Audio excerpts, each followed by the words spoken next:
So up until recently I had never seen nor knew the story of Frankenstein. I think we all have our predeceptions of what the concept is: a green monster with bolts out of his neck named Frankenstein. This is not what it is. For starters, I'll state the obvious misconception. Frankenstein is the scientist, not the monster. The monster has no name. The monster has actually never been green. This is something that happened over time. I'll start by talking about the play I went to see. I was shocked when I went to see this play. All I was thinking was, where's Igor? Where's that classic look? Why is there romance? Why is he talking? I was stressed out beyond belief and annoyed, but after I saw it, I gave it some time and it grew on me. This is a really good story. It's a complex plot where the main focus is on someone getting caught up in the moment and not realising the consequences of their actions. Just to be clear, the production I saw was in the Theatre Royal in Bury St Edmunds, and it's extremely close to the book, with almost everything being kept in. The story follows a group of explorers who find a man freezing and take him to their ship, where they then slowly uncover how he got there. The man is revealed to be Victor Frankenstein. Victor Frankenstein was a young scientist who was learning about biology. He had two friends who he kept in touch with, one more so than the other.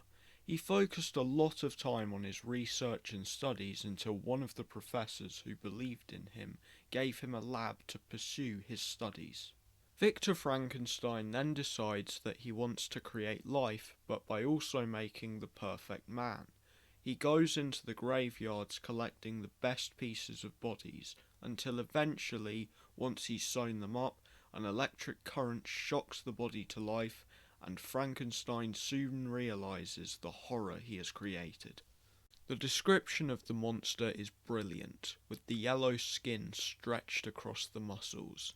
In this play, a puppet was used to represent the monster, and it somewhat works, but you really have to use your imagination.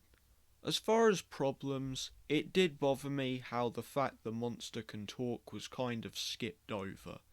There were some moments with too much description that just felt unnecessary. However, the acting was great and the pacing was pretty good, not to mention the use of the set was done really well.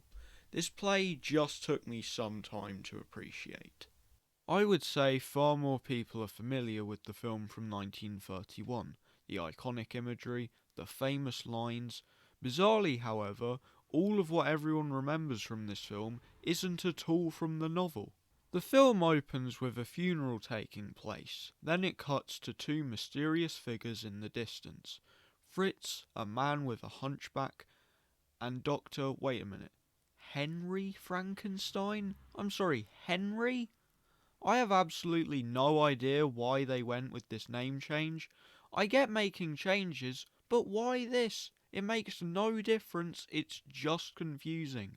And I don't think it's lasted at all, as everyone still remembers the name Victor Frankenstein.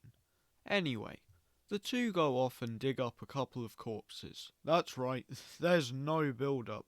They just throw you right in. Anyway, after this they need to find a brain for the body. Fritz sneaks into a room where a lecture is being given. There are two brains, one normal, the other is from someone who is aggressive. When Fritz goes in, it's very obvious what's going to happen. He drops the normal brain, so has to get the bad one. The fact though that the brains literally have labels saying normal brain and evil brain means you just can't help but laugh at the scene. After all this, it leads to what's probably the most memorable scene, when the electric current hits the monster and brings it to life. This scene has been recreated countless times. A particular favourite of mine would be The Simpsons, with Homer's brain being put into a giant robot. Another scene that was a favourite of mine was when the monster goes to play with a little girl, but ends up accidentally killing her. The scene shows the monster's full emotions, as he doesn't intend to do it, along with Boris Karloff's incredible performance, which fully shows what the monster is feeling without words. However, this scene was cut in many different releases of the film until it was eventually restored. Back in the 30s, this film was considered unacceptable in many places, so studios didn't even care. They just tore massive chunks from the film, which means that many things wouldn't have added up. Overall, I think the film is incredible, with its amazing costume design and the amazing performance from Boris Karloff. This film made Boris Karloff, and you can clearly see why. Where the film suffers is in a few bizarre changes that were made.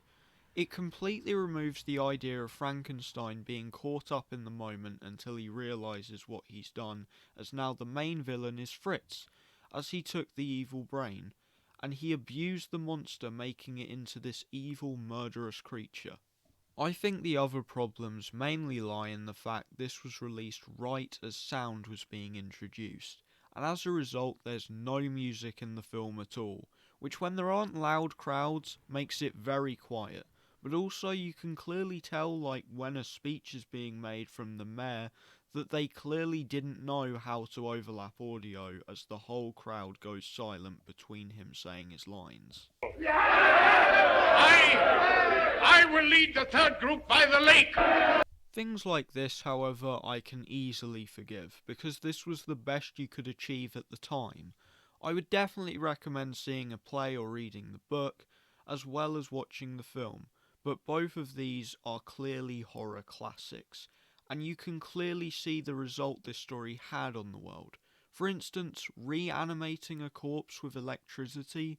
Then later on people invent the defibrillator, something that shocks people back to life. Definitely check out this story so you can understand what Frankenstein really is, because I guarantee you'll be surprised at just how good it is.